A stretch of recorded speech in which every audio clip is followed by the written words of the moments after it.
So guys, আগের ভিডিওতে আমি তোমাদেরকে বলেছিলাম যে মা বানাচ্ছে পাঁচন, আর পাঁচনটা হয়ে যাওয়ার পর আমি আরও একটা ভিডিও করব। তো পাঁচনটা কিন্তু রেডি অ্যান্ড আমি এখন তোমাদেরকে দেখাবো আমাদের পাঁচনটা কীরকম হয়েছে।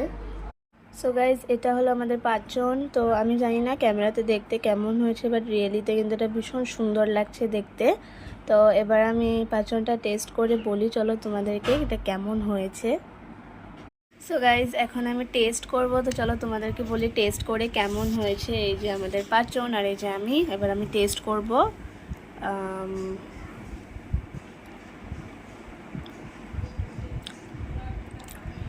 তো গাইজ, টেস্ট করলাম, দারুণ হয়েছে।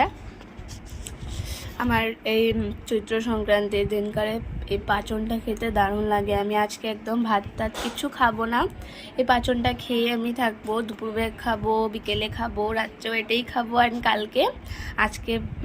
আজকে যে পাঁচনটা কালকে বাসি হয়ে গেলে ওটা ভাত দিয়ে খেতে দারুণ লাগে। তো চলো আজকের মতন এতটাই, বাই বাই।